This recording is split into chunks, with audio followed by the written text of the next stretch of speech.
Hey guys, I'm Zizzle, back again to do another Showdown Slate. So tonight we have the Seattle Seahawks going up against the Chicago Bears.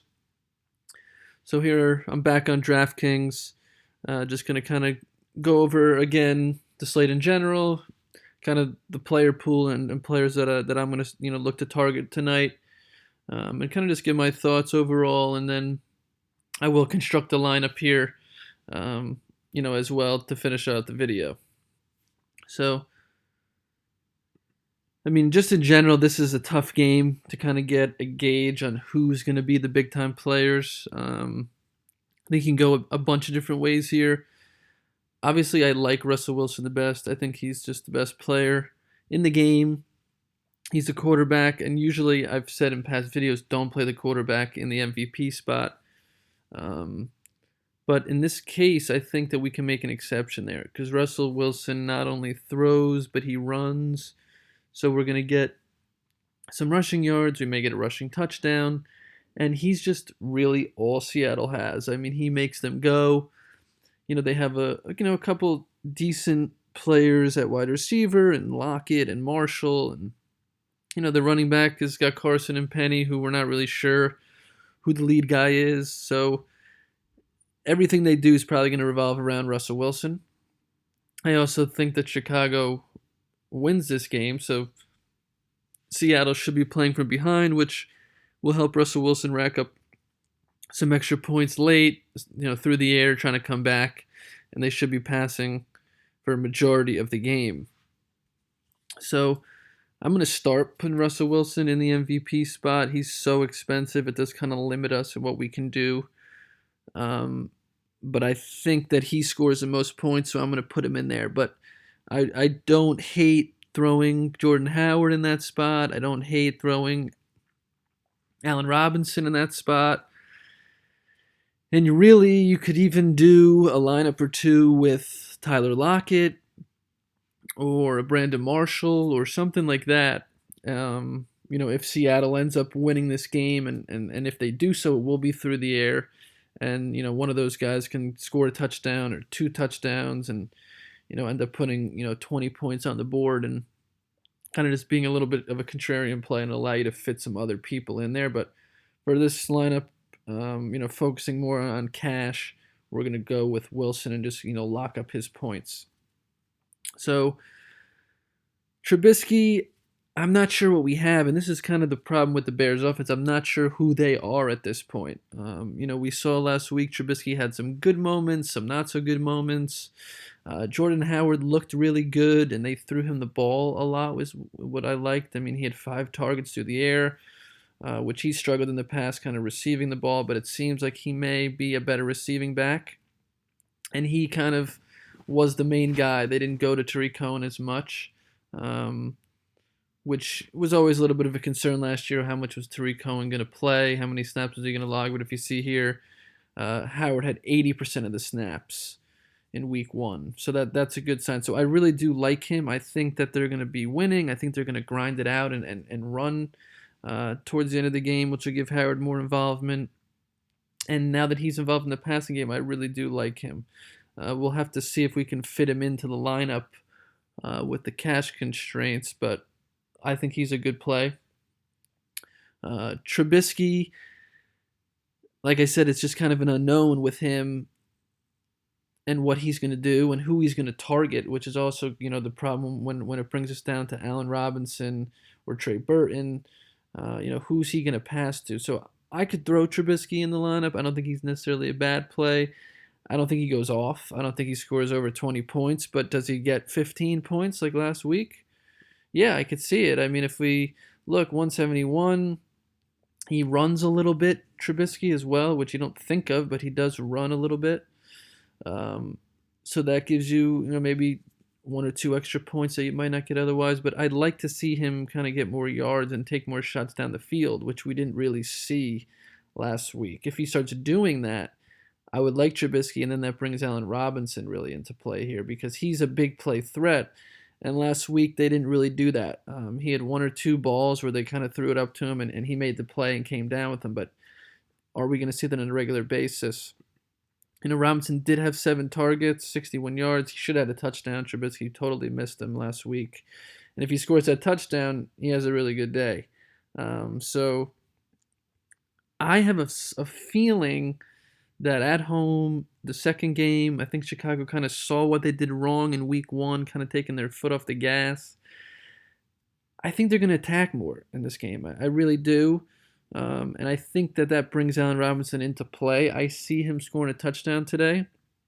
And that's just kind of how I see this script going. I think we're going to see a little bit different of a Chicago team, a more aggressive team.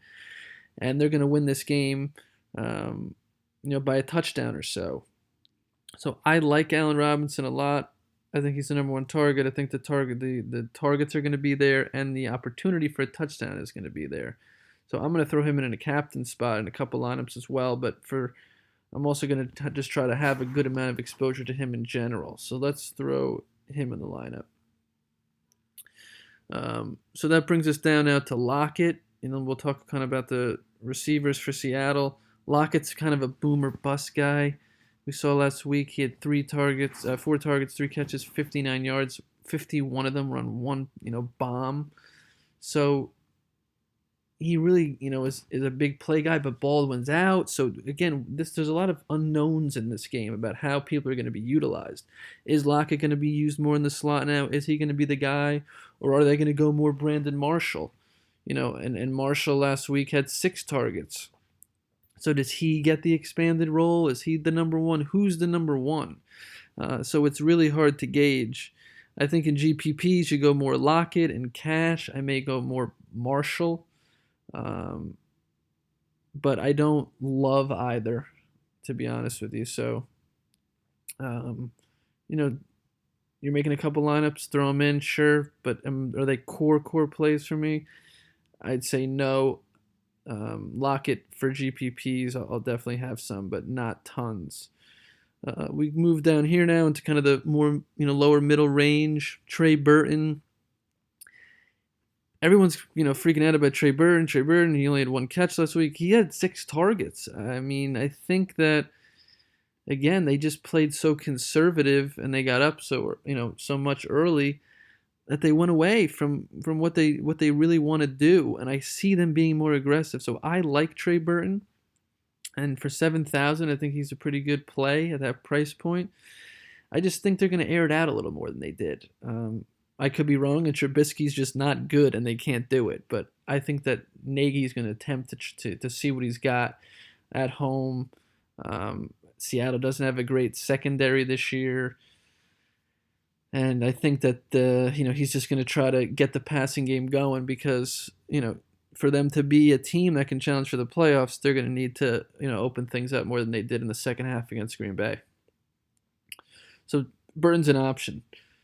Carson, him and Penny, who's the guy? I think Carson's the guy, but who knows? We said, Pete Carroll said that Carson took the lead over Penny after the game last week, but he had 7 rushes, 51 yards. One was on a 24-yard run, couple catches. I think he's a more reliable guy. Penny, same thing, had 7 attempts, but only 8 yards, so just didn't really produce, but was active in the passing game as well. So it's really just going to be who looks better in the game. And I don't know that I want to take that opportunity. If you need to, throw someone in, I'd lean more towards Carson. I think he can get you 10 points, and if he gets a touchdown, then things could really get interesting. And why couldn't he do it? Just get a goal line 1-yard touchdown. So I'd lean Carson over Penny, but again, don't love either.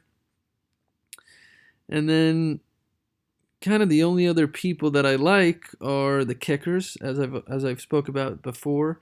I don't think this is going to be a crazy high-scoring game. The kickers are going to score field goals. I mean, the over-under, I believe, is 43. So they see this being a 23-20 type game. And that could mean 3-4 field goals for these kickers. So I don't mind going kicker. I lean towards Chicago's kicker, so let's throw him in there.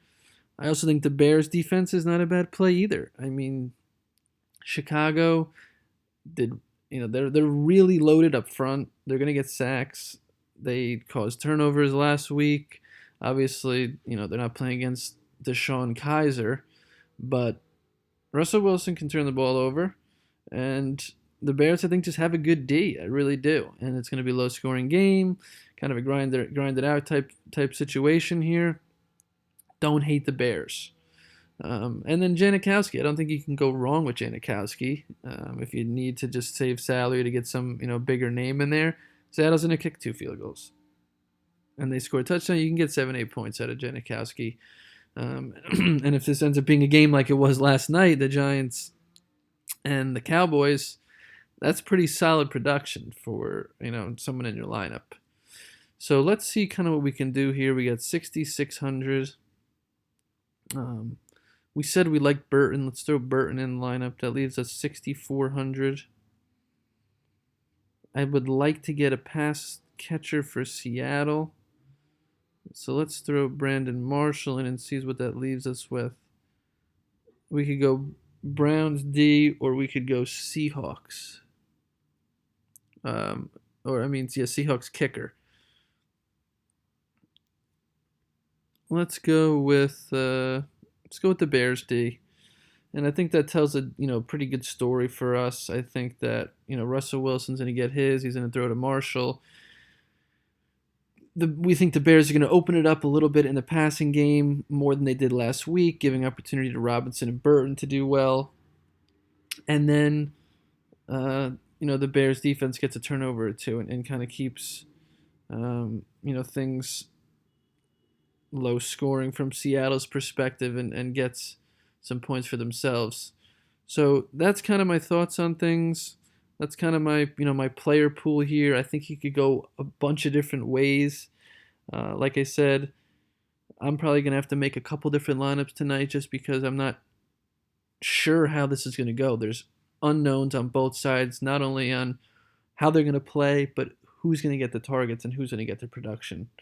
So I hope you enjoyed this video. If you did, please leave any comments down below. If you have any questions, I'll try to get back to you. You can also follow me on Twitter at mzizzle22, and I'll be there to answer questions as well, and also post some later thoughts if anything changes from my end on how I see things going. So I'll see you guys next time for another video later in the week going over the weekend slate. But until then, it's been real. I'll talk to you guys later.